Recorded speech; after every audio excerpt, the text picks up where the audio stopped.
நம்முடைய வாக்குறுதி மொத்தமாக 16 பாகங்களாக உள்ளடக்கி இருக்கின்றோம். நிர்வாகம், சட்டம் ஒழுங்கு, சமூக நீதி, மகளிர் மற்றும் குழந்தைகள் நல மேம்பாடு, இளைஞர்கள், கல்வி மற்றும் வேலைவாய்ப்பு, விவசாயம், விவசாயிகள், மீனவர்களும் மீன் வளமும், அனைவருக்கும் ஆரோக்கியம், தமிழ் கலாச்சாரமும் சுற்றுலாத்துறையும், பொருளாதாரமும் தொழில்துறையும், உட்கட்டமைப்பு, நீர்வளம் மற்றும் சுற்றுச்சூழல், சென்னை பகுதி, கொங்கு பகுதி, தெற்கு பகுதி, வடக்கு பகுதி, டெல்டா பகுதி, 16 பாகங்களாக நம்முடைய தேர்தல் வாக்குறுதி உங்கள் முன்னால் நாங்கள் வெளியிட்டிருக்கின்றோம். நம்முடைய பத்திரிகை நண்பர்கள் எல்லோரும் கூட எல்லா பாகத்தையும் நீங்கள் படிக்க வேண்டும் என்று அன்போடு வேண்டிக் கொண்டு, அதே நேரத்தில் முதல் 27 முக்கிய வாக்குறுதிகள், இந்த 16 பாகத்தில் இருக்கக்கூடிய 27 முக்கிய வாக்குறுதிகளை உங்கள் முன்பு இந்த நேரத்தில் வைக்கின்றோம்.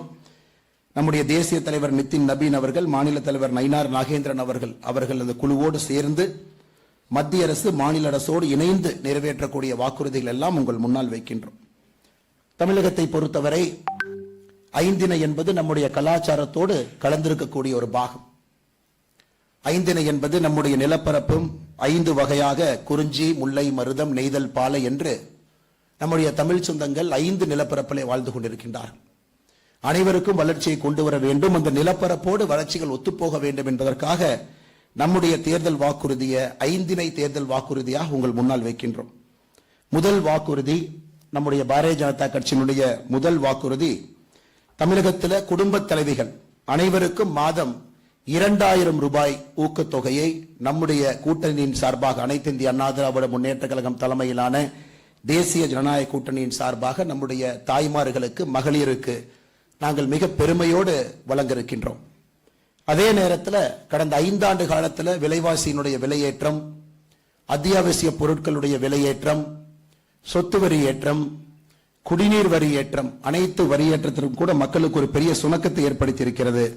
அதற்காக நம்முடைய ஆட்சி அமைந்தவுடன் உடனடியாக நம்முடைய குடும்பத்திற்கு, ஒரு குடும்பத்திற்கும் தமிழகத்தில் 10,000 ரூபாய் அவர்களுக்கு ஒரு முறை வழங்க இருக்கின்றோம். இது எங்களுடைய முதல் முக்கியமான வாக்குறுதி.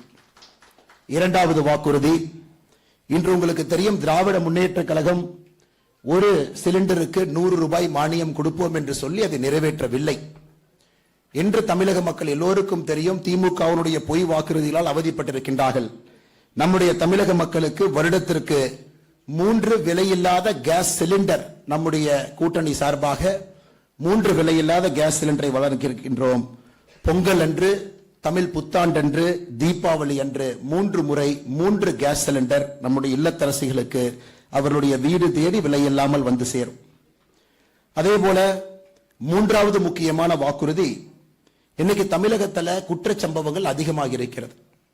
குற்றச்சம்பவங்களை முதலில் பதிவு செய்வதற்கு 0 FIR, தமிழகத்தில் இருக்கக்கூடிய எந்த காவல் நிலையத்தில் குற்றம் எங்கே நடந்திருந்தாலும் கூட எங்கு வேண்டுமானாலும் அந்த குற்றத்தை பதிவு செய்யலாம், 0 FIR. அதே போல குற்றச்சம்பவத்திலே இருக்கக்கூடிய சாட்சியாளர்களுக்கு முழு பாதுகாப்பு. அதே போல போக்சோ குற்றங்கள், 18 வயதிற்கு கீழே இருக்கக்கூடிய குழந்தைகள் மீது நடத்தக்கூடிய குற்றங்களுக்கு சிறப்பு விரைவு நீதிமன்றங்கள். அதே போல பொது இடத்தை முழுமையாக கண்காணிக்க 100% CCTV கண்காணிப்பு, எங்கேயும் கூட பிளைண்ட் ஸ்பாட் இல்லாம அனைத்து இடத்தையும் கண்காணிப்பதற்கு 100% CCTV கண்காணிப்பு.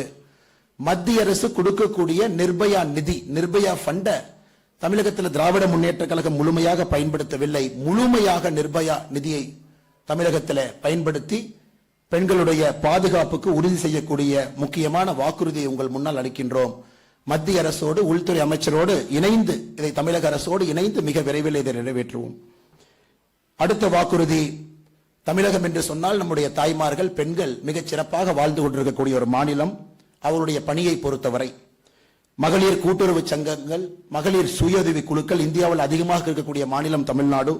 சிறு குறு நடுத்தர தொழில்கள், MSME மிக அதிகமாக பெண்கள் இங்கே ஈடுபட்டுக் கொண்டிருக்கின்றார்கள். அவர்களை இன்னும் ஊக்கப்படுத்துவதற்காக, அந்த துறைகளுக்கு உற்பத்தி ஆலைகளை நிறுவுவதற்காக 50 லட்சம் வரை 50 lakhs 50 லட்சம் வரை வட்டி இல்லா கடன் அந்த சகோதரிகள் நடத்தக்கூடிய MSME சுயஉதவி குழுக்களுக்கு, கூட்டுறவு சங்கங்களுக்கு கொடுக்கப்படும். அரசு நடத்தக்கூடிய கொள்முதல்ல 20% பெண்கள் நடத்தக்கூடிய வணிக நிறுவனங்களுக்கு முன்னுரிமை கொடுக்கப்படும். அதுவும் எங்களுடைய வாக்குறுதியாக உங்கள் முன்பு வைக்கின்றோம்.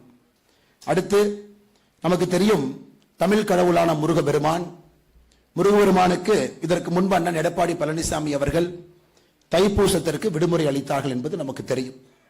எங்களுடைய வாக்குறுதி தைப்பூச திருநாளை மாநில விழாவாக கொண்டாடி அனைத்து தமிழ் மக்களும் முருகபெருமானை அந்த விழாவெடுத்து கொண்டாடுவதற்கு ஆவண செய்வோம். அதுவும் எங்களுடைய வாக்குறுதியாக உங்கள் முன்பு வைக்கின்றோம். திருப்பரங்குன்றத்தினுடைய மலை உச்சியில திராவிட முன்னேற்ற கழகத்தினுடைய ஆட்சியில உயர்நீதிமன்றம் தீர்ப்பு கொடுத்தும் கூட நடைமுறைப்படுத்தாம பதட்ட சூழ்நிலையை திராவிட முன்னேற்ற கழகம் அரசு ஏற்படுத்தி இருக்கின்றார்கள். தீபத்தூணிலே தீபம் மற்றும் கார்த்திகை திருவிழாவின் பொழுது புனிதமான மரபுகள் தடையின்றி நடப்பதற்கான உத்தரவாதத்தை உங்களுக்கு நம்முடைய தேசிய ஜனநாயக கூட்டணி மூலமாக உறுதி செய்து அதை வாக்குறுதியாக உங்கள் முன்பு இந்த நேரத்தில் வைக்கின்றோம்.